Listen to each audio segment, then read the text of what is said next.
আরও বিপাকে অভিষেক বন্দ্যোপাধ্যায়ের পিএ সুমিত রায়। সরকারি চাকরি দেওয়ার নামে প্রতারণার অভিযোগে নতুন করে এফআইআর দায়ের হয়েছে অভিষেক বন্দ্যোপাধ্যায়ের পিএ সুমিত রায়ের বিরুদ্ধে। যে এফআইআরে প্রাক্তন তৃণমূল বিধায়ক সুজয় হাজরা সহ আরও একজনের নাম রয়েছে বলেই জানা যাচ্ছে। অভিষেক বন্দ্যোপাধ্যায়ের পিএর বিরুদ্ধে আগেই লুকআউট সার্কুলার জারি হয়। গ্রেপ্তারি পরোয়ানা জারির পরেই লুকআউট নোটিশ জারি করা হয়।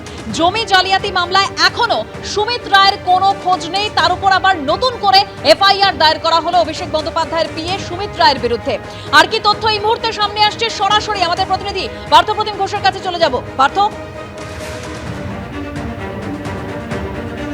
দেখো, শালবনী থানায় এক হচ্ছে জমি জালিয়াতির মামলা, পাশাপাশি হচ্ছে ডায়মন্ড হারবারের কালীতলা আসুদি থানায় মাটি চুরির অভিযোগের পর এবারে সরকারি চাকরি দেওয়ার নাম করে প্রতারণার অভিযোগে মামলা হলো অভিষেক বন্দ্যোপাধ্যায়ের আত্মসহায়ক সুমিত রায়ের নামে। এবারও হচ্ছে ডেবরা থানায় একটি অভিযোগ হয়েছে এবং সেই অভিযোগের পরিপ্রেক্ষিতে পুলিশ কিন্তু এফআইআর রুজু করেছে আজকে।